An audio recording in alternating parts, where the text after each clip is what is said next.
नमस्कार दर्शक बंधु चली कार्तिक मास यही कार्तिक मास संपर्क में आसतु जानिबा किछि अजଣା तथ्य। कृतिका नक्षत्र युक्त पूर्णिमा पड़ुथिबा चांद्र मास को कार्तिक मास कहती।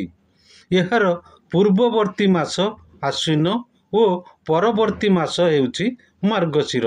नारदीय पुराण मते मास मध्यरे कार्तिक मास हेउछि श्रेष्ठ मास। जेपरि जुग मध्यरे श्रेष्ठ सत्य जुग। यह धर्म मास होइथिबारु गाँरु सहर पर्यंत जनगण ए मासटी को निष्ठार सह पालन करिथांती। मास सारा पाଳି न पारिले पंचुक 5 दिन पालती। यही समय दीपावली दीपदान, बोईत बंदाण, राधा दामोदर पूजा, बड़ ओषा, बालुंका पूजा इत्यादि करती। पौराणिक मते परम पिता ब्रह्मा देवर्षि नारद को कार्तिक मासर महात्म्य बुझाई कहती कि मास मानक मध्यरे कार्तिक, देवता मानक मध्यरे भगवान विष्णु एवं तीर्थ मानक मध्यरे नारायण तीर्थ बदरिकाश्रम श्रेष्ठ अटे।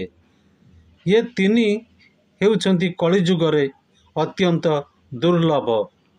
सेथिपाई कुहा जाइछि ना कार्तिक सममासो न कृतेन समं जुगम्ब न वेद सदृशं शास्त्रं न तीर्थं गंगाया समम। अर्थात कार्तिक परी मास नाही, सत्य जुग परी जुग नाही, वेद सदृश शास्त्र नाही एवं गंगा परी तीर्थ नाही। कार्तिक मास भगवान विष्णुंकर अति प्रिय मास। तन्मध्यरु शेष 5 दिन अर्थात कार्तिक शुक्ल एकादशी ठारू पूर्णमी पर्यंत पवित्र दिवस। यही 5 दिन को भीष्म पंचक, बक पंचक, महापंचक इत्यादि कुहा जाए। कार्तिक महात्म्य संपर्क रे आरंभ करने पूर्वरु भगवान श्रीकृष्ण प्रभु दामोदर चरण रे शरण होई तांको पाद पद्म रे अनंत कोटि दंडवत जणाउअछि। हे अशेष ब्रह्मांडर नाथ, जहाँक चरण शुणिले पुण्य मिले। आरत जन को जीए निज अभय पाद पद्म रे आश्रय दियंती, माता कमला को आश्रा करी जीए सर्वदा रही थांती। ब्रह्मा आदि सकल देवता जहाँ को स्तुति करती, सुर मुनि गण जहाँकर वंदना नित्य करुतांती, महादेव जहाँकर पादरे वास करती, जहाँकर आद्य नाही कि प्रांत नाही, आरंभ नाही कि शेष नाही। ये छार अधम तांक नाम को कौन बा वर्णना करिब। जहाँकर महिमा को देव दानव जानी पारंती नाही, से ही परम कारुणिक रसराज रसिक चूड़ामणि भगवान श्रीकृष्ण अभय पाद तले विनम्र प्रणाम। ताहले कार्तिक महात्मा कौन? कार्तिक महात्मा कहीं ये मासरे कौन करा जाए, काहा को भजन करा जाए, क्यों शास्त्र पढ़ा जाए, केतेबेले उठिबा ओ केतेबेले शोइबा ओ केतेबेले खाइबा, ये सब जीवनचर्या थोई देइछि कार्तिक महात्म्य। तेणु कार्तिक महात्म्य संपर्क रे क्यों पुराण कौन कहे, आसतु से विषय जानिबा किछि रोचक तथ्य। प्रथम कथा हेउछि पुराण अनुसारे आषाढ़ शुक्ल एकादशी ठारू भगवान विष्णु 4 मास लगी अनंत शयन करती। यही दिन को हरि शयन एकादशी बोली कुआ जाए। एवं कार्तिक शुक्ल एकादशी अर्थात हरि उपाजन एकादशी रे भगवान विष्णु निदरु उठंती।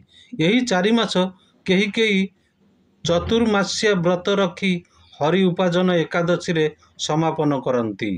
द्वितीय कथा हेउछि पद्म पुराण अनुसारे कार्तिक व्रत आश्विन शुक्ल एकादशी ठारू कार्तिक शुक्ल पूर्णिमा पर्यंत पालन करा जाए। तेबे नारद पुराण अनुसारे कृतिका नक्षत्र युक्त चंद्रमास हेउछि कार्तिक मास, आउ यह आश्विन परे पड़े। तृतीय कथा हेउछि स्कंद पुराण रे कुहा जाइछि जे कार्तिक परी मास ही नाही, जेमिति गंगा परी तीर्थ नाही कि सत्य जुग परी जुग नाही।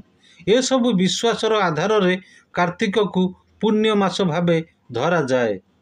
यह धर्म मास होइतिबारु ओडिशावासी मासटी को निष्ठार सह पालन करिथांती। विशेषकर महिला माने मास सारा ହବିଷ କରି କାର୍ତ୍ତିକ ବ୍ରତ ରଖନ୍ତି। କେହି କେହି ମାସ ସାରା ପାଳି ନ ପାରିଲେ ମାସର ଶେଷ 5 ଦିନ ପଞ୍ଚୁକ ବ୍ରତ ପାଳନ କରନ୍ତି।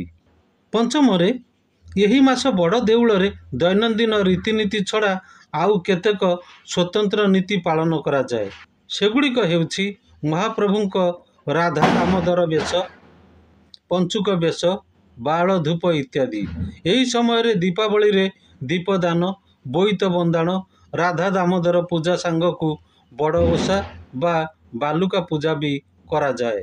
ଷଷ୍ଠରେ ହେଉଛି ଅନ୍ୟ ମାସ ଅପେକ୍ଷା କାର୍ତ୍ତିକ ମାସରେ ଅଧିକ ପୁଣ୍ୟ ତିଥି ପଡ଼େ। ଏହାରି ଭିତରେ ରହିଛି ଗୋବତ୍ସା ଦ୍ୱାଦଶୀ, ଧନ ତ୍ରୟୋଦଶୀ, ନରକ ଚତୁର୍ଦ୍ଦଶୀ, କାଳୀ ପୂଜା, ଦୀପାବଳି ଓ ପୟା ଶ୍ରାଦ୍ଧ, ଯମ ଦ୍ୱିତୀୟା, ନାଗ ଚତୁର୍ଥୀ, ଲାଭ ପଞ୍ଚମୀ, ଛଟ୍ ପୂଜା, ଗୋଷ୍ଠାଷ୍ଟମୀ ବା ଗୋପାଷ୍ଟମୀ, ଅଁଳା ନବମୀ, ଭୀଷ୍ମ ପଞ୍ଚକ, ଦେବ ଉତ୍ଥାପନ ଏକାଦଶୀ ବା ପ୍ରବୋଧିନୀ ଏକାଦଶୀ, ଗରୁଡ଼ ଦ୍ୱାଦଶୀ, ବୈକୁଣ୍ଠ ଚତୁର୍ଦ୍ଦଶୀ ଓ ରାସ ପୂର୍ଣ୍ଣିମା। ସପ୍ତମରେ ହେଉଛି ପଞ୍ଚୁକ 5 ଦିନ ଶ୍ରୀମନ୍ଦିରରେ ମହାପ୍ରଭୁ ଭିନ୍ନ ଭିନ୍ନ ବେଶରେ ଶ୍ରଦ୍ଧାଳୁଙ୍କୁ ଦର୍ଶନ ଦେଇଥାନ୍ତି। କାର୍ତ୍ତିକ ଶୁକ୍ଳ ଏକାଦଶୀରେ ଲକ୍ଷ୍ମୀ ନାରାୟଣ ବେଶ ବା ଠିଆକିଆ ବେଶ, ଦ୍ୱାଦଶୀରେ ବାଙ୍କଚୂଡ଼ା ବେଶ, ତ୍ରୟୋଦଶୀରେ ତ୍ରିବିକ୍ରମ ବେଶ, ଚତୁର୍ଦ୍ଦଶୀରେ ଲକ୍ଷ୍ମୀ ନୃସିଂହ ବେଶ ଓ କାର୍ତ୍ତିକ ପୂର୍ଣ୍ଣିମାରେ ଠାକୁରଙ୍କ ରାଜରାଜେଶ୍ୱରୀ ବେଶ, ସୁନାବେଶ ବା ରାଜବେଶ ଅନୁଷ୍ଠିତ ହୋଇଥାଏ। ଅଷ୍ଟମରେ ହେଉଛି ପଞ୍ଚୁକ ମଳ ବା 6 ଦିନ ହେଲେ ମହାପ୍ରଭୁଙ୍କ ନାଗାର୍ଜୁନ ବେଶ କରାଯିବା ପରମ୍ପରା ରହିଛି। ନବମରେ ହେଉଛି କାର୍ତ୍ତିକ ଶୁକ୍ଳପକ୍ଷ ଦଶମୀ ଗୁରୁବାର ପଡ଼ିଲେ ତାକୁ ମହିଳାମାନେ ସୁଦଶା ବ୍ରତ ରୂପେ ପାଳନ କରନ୍ତି। ଏଥିରେ ଲକ୍ଷ୍ମୀଙ୍କୁ ପୂଜା କରାଯାଏ। ଏଥିରେ 10 ପାଖୁଡ଼ା ପଦ୍ମ, 10 ବର୍ଣ୍ଣ ମୁରୁଜ, 10 ମୁଖୀ ଦୀପ, 10 ମୁଠି ଚାଉଳ, 10 ମେଞ୍ଚା କଦଳୀ, 10ଟି ମଣ୍ଡା ଓ ଲକ୍ଷ୍ମୀଙ୍କ ପ୍ରତୀକ ରୂପେ ଲକ୍ଷ୍ମୀଙ୍କ 10 ନାମ ଯଥା ଲକ୍ଷ୍ମୀ ନାରାୟଣୀ, କମଳିନୀ, ଶ୍ରୀହରିପ୍ରିୟା, ପଦ୍ମାଳୟା, କମଳା, ଚଞ୍ଚଳା, ବିଘ୍ନସେନୀ, ସିନ୍ଦୁର ଦୁଲଣୀ, ଦୁର୍ଗତି ନାଶିନୀ ଓ ବିଷ୍ଣୁ ପାଟରାଣୀ। ଏହିସବୁକୁ ମନେ ପକାଇ 10 ଖିଅ ଧଳା ସୂତାର ଏକ ବ୍ରତ ପୂଜା କରାଯାଏ। ବ୍ରତକୁ ପରବର୍ତ୍ତୀ ସୁଦଶା ବ୍ରତ ଯାଏ ବ୍ୟବହାର କରାଯାଏ।